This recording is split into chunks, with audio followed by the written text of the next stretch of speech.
Well, Rise and Grind DMV, happy Sunday. We are waking up to mostly clear conditions across the region, but it is a cooler start to our day. But don't worry, those temperatures, they'll begin to warm up as we head through the rest of your Sunday fun day. So definitely get outside and enjoy it. The good news is these conditions, they'll be lasting as we head into your Monday, but I am going to be tracking some rain in that 7-day forecast. So overall, keep it here. We'll have a full breakdown of that, what to expect, and we're also going to be tracking a cool down as we end out the work week. So overall, not really complaining about the weather here in the department. So we'll talk more about that, Kevon, in just a bit.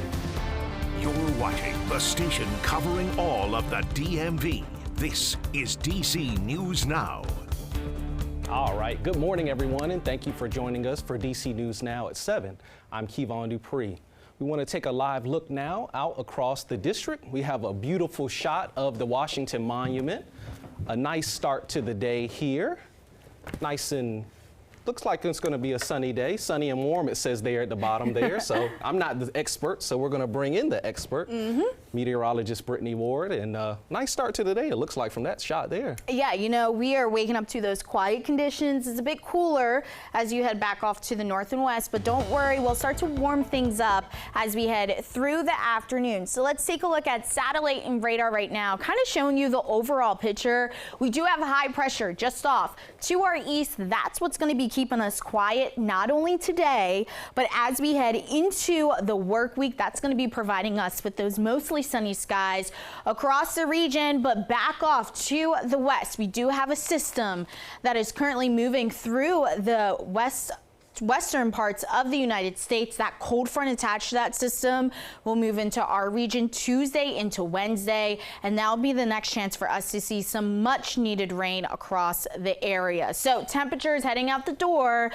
they're fairly cool. We're sitting in the 40s to 50s right now across the region. 59 currently in DC, 51 as you head over to Fredericksburg, Virginia. We're sitting in the 40s out towards Orange and Culpeper, 45 currently in Martinsburg, West Virginia, 48 as you head over there to Cumberland. So keep it here. We'll have a full breakdown of that forecast, Kevon, up next.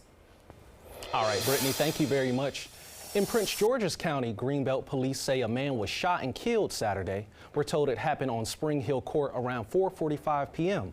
Police have not released the identity of the man. No word on a suspect at this time. We are entering day 5 of the government shutdown. Tomorrow, the Senate will vote again on a measure to fund the government. Voters are now letting leaders in Congress know their feelings over the stalemate, including Virginia Congressman Suha Subramaniam. DC News Now's Dave Lavelle tells us what they said. Congressman Subramaniam has hosted 10 town hall meetings since he first took office. But Saturday's event here at Sterling Middle School is the first since the start of the partial shutdown of the federal government. It's very difficult. Sharon works at the U.S. Department of Homeland Security. The partial shutdown created by Congress has left her and fellow federal workers extremely stressed and worried about their futures. We're still required to show up and go to work as if it's business as usual, and we're still not getting paid. The government is shut down right now. This is day 4. The congressman says he sees no end in sight. When there's this uncertainty in our federal government, it hurts our economy. Others in the school's auditorium are also concerned how the shutdown will impact other parts of the economy. What should we expect from this shutdown in the education world? Who are often overlooked in shutdown discussions. But I do fully support the Democrats being a bulwark in this shutdown. The public had about 45 minutes to deliver their messages to the lawmaker. There's definitely a lot of uncertainty. Julian Cosgrove is with Melwood Enterprises, a regional contractor for people with disabilities, helping them find jobs in areas like custodial work and groundskeeping. It's a challenge to know what comes next when you can't get the kind of answers that you need from your leaders. The congressman has declined to be paid during the shutdown. He's introduced a bill that would prevent lawmakers from being paid in similar situations in the future. But the members need to feel the pain. They need to feel the discomfort of not getting a paycheck or 2 or 5. Congressman said he'll return to work at his Capitol Hill office on Monday. In Sterling, Virginia, Dave Lavelle, DC News Now. And we will continue to bring you the latest developments on the shutdown and how it impacts you, both on air and online at dcnewsnow.com. World Pride transformed the district into a vibrant river of color, but fell short in creating the economic boom officials were expecting. A new report released from festival organizers shows about 1.2 million people attended. That's less than half of the nearly 3 million people expected. The late spring event created more than $300 million in revenue over 23 days, far below expectations. World Pride was still a historic moment for DC, however, which was celebrating 50 years of Pride. The Pride Parade was DC's largest ever, with 35,000 marchers.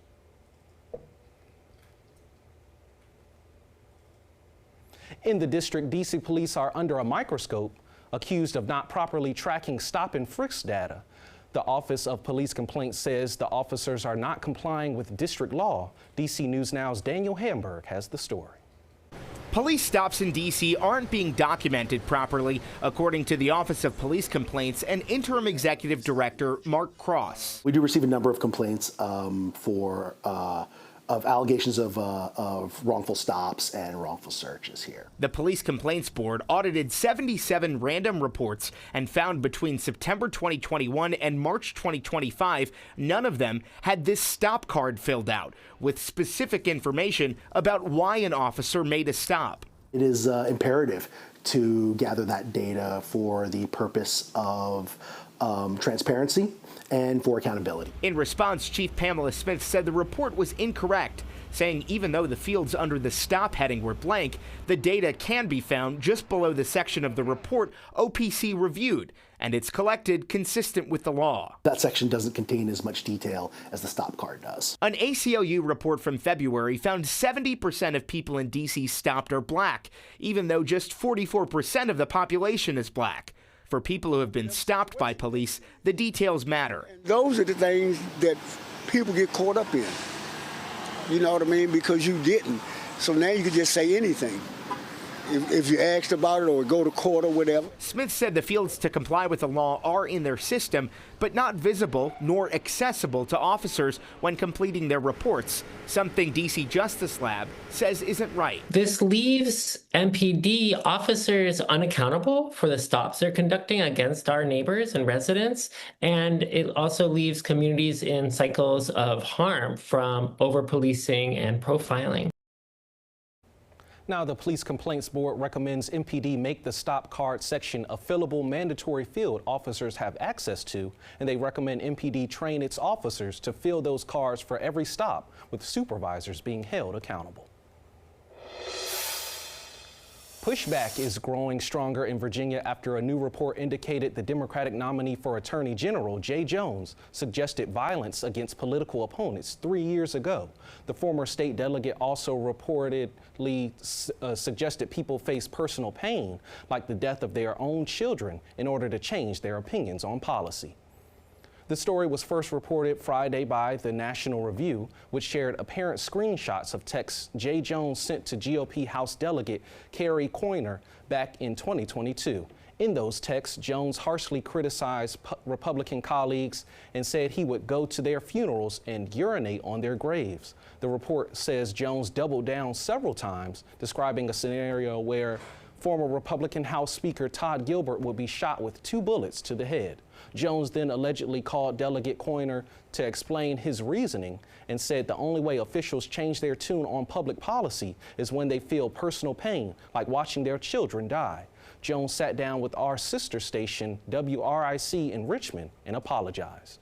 Again, I am so deeply, deeply sorry and wish that I hadn't done it. But again, I want to make sure that everybody knows that I'm so apologetic. And that's why I reached out to the speaker. And I want the people of Virginia to know that I am sorry and that is not acceptable, and that they should have a leader in me who's someone who understands when I've made a mistake. And I'm not perfect, and I don't claim to be, and I've erred, but I learn from those things. And that's, I think, an important part of this is that I take it and we grow from it, we learn from it, and we move forward. And I think that's something that we'll do as we head towards this election on November 4th. Democrats and Republicans are criticizing Jones's messages and alleged phone call. He's largely facing calls from Republicans to drop out of the Attorney General's race. His opponent and current Attorney General Jason Miyares says Jones's comments are disqualifying.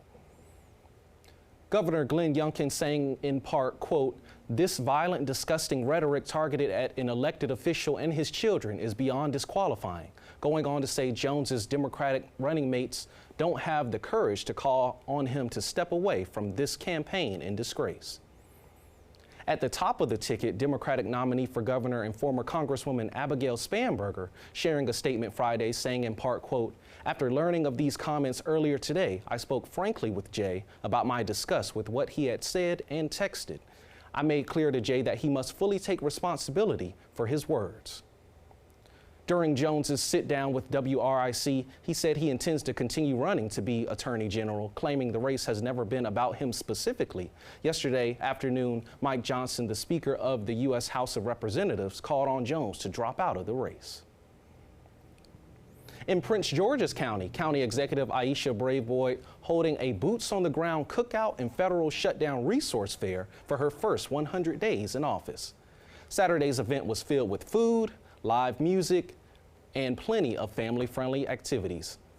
The picnic also had several county agencies showcasing their services. Prince George's County is among the growing list announcing resources for furloughed federal workers. The Parks and Rec Department is offering free and low-cost access to parks and nature centers. That also includes free health and wellness classes and low-cost fitness and aquatic passes.